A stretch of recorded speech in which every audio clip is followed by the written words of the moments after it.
माँ हॉस्पिटलाइज है तो भी मीटिंग छोड़कर नहीं जा सकते। सेल्स में वीकेंड नहीं होता। अगर भाई जरूरत पड़ी तो 24 घंटे काम करना पड़ेगा। यार यहाँ पर इमोशनल लोग नहीं, ऐसे लोग चाहिए जो मशीनों जैसे काम कर सके। टारगेट पूरा नहीं हुआ तो टीम के इंसल्ट की जाए। ओवर टाइम नहीं कर सकते तो ये कंपनी तुम्हारे लिए नहीं है। यार देखो, टारगेट पूरा नहीं हुआ तो गाली खानी पड़ेगी। दोस्तों नमस्कार।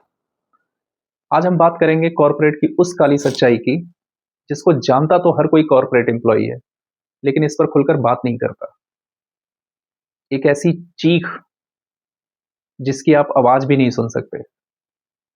दोस्तों, भारत में एक कॉर्पोरेट एम्प्लॉय पर किस तरह से साइकोलॉजिकल प्रेशर बनाया जाता है, उसकी मेंटल हेल्थ क्यों खराब होती जा रही है, उसकी फिजिकल हेल्थ क्यों खराब हो जाती है, बात करेंगे आज इसी मुद्दे पर। ये वीडियो उन कॉर्पोरेट एम्प्लॉय की आवाज है जो चाह के भी अपनी स्थिति, अपनी सिचुएशन लोगों को बता नहीं पाते। वो अपने पेरेंट्स से नहीं बता पाते, वो अपने दोस्तों से नहीं बता पाते, वो अपनी फैमिली मेंबर से इसको साझा नहीं कर पाते और अंदर ही अंदर घुटते रहते हैं। कुछ लोग कर भी देते हैं, बट ज्यादातर लोगों के साथ ऐसा ही होता है कि वो अपने काम को, अपने वर्क कल्चर को, अपने ऑफिस के क्लाइमेट को समझा नहीं पाते। इसलिए वो डिसीजन ये लेते हैं कि किसी को बताना ही नहीं। दोस्तों, कुछ आंकड़ों के अनुसार भारत में 93% कॉर्पोरेट एम्प्लॉय ऐसे हैं जो अपने वर्क कल्चर को टॉक्सिक मानते हैं। लगभग 70% लोगों का ये मानना है कि उनकी मेंटल हेल्थ खराब हो जाती है उनके ऑफिस में। लगभग 60% लोगों का मानना है कि उनका वर्क प्लेस का जो क्लाइमेट है वो टॉक्सिक है। 30% लोग मानते हैं कि वो रोज स्ट्रेस फील करते हैं। दोस्तों, भारत में एक कॉर्पोरेट एम्प्लॉय को जो प्रेशर फील होता है उसके 7 मेन रीजन है, 7 मेन रीजन है, जिसमें पहला रीजन है ओवर वर्कलोड और ओवर टाइम। दोस्तों, भारत में कॉर्पोरेट में 14-15 घंटे, 12 घंटे बहुत आम बात है। 12 से 14 घंटे तो बहुत आम है, जिसमें एक कॉर्पोरेट एम्प्लॉय पर प्रेशर बनाया जाता है ज्यादा काम करने के लिए, एक्स्ट्रा टाइम देने के लिए। अगर ऐसा नहीं करता है तो कई सारी रिपोर्ट्स में ये सामने आया है कि उसका प्रमोशन रुक जाता है, उसका अप्रेजल रुक जाता है, यहाँ तक कि उसकी सैलरी भी होल्ड हो जाती है और बहुत सारे केस में किसी न किसी बहाने से एम्प्लॉय को फायर भी कर दिया जाता है। दोस्तों, दूसरा रीजन है लीव बहुत कम मिलना या लीव न मिलना।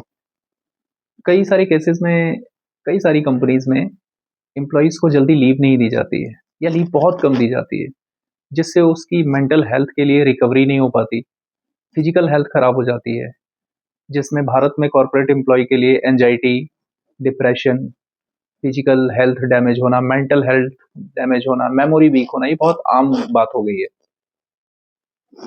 तीसरा रीजन, एम्प्लॉय को थ्रेट करना, आपका प्रमोशन नहीं होगा, आपका अप्रेजल रोक दिया जाएगा, आपकी सैलरी होल्ड कर दी जाएगी, आपको नौकरी से निकाल दिया जाएगा।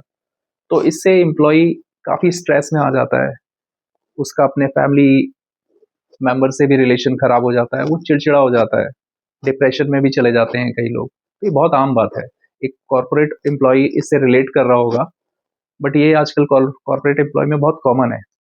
अगला रीजन, एम्प्लॉय को इंसल्ट करना, टारगेट ना पूरा होने पर उसकी टीम के सामने उसको इंसल्ट करना और उसके साथ ये बार बार करना, ताकि एम्प्लॉय खुद कंपनी छोड़कर चला जाए या बहुत ज्यादा काम करने के लिए मजबूर हो जाए, एक्स्ट्रा टाइम देने के लिए मजबूर हो जाए।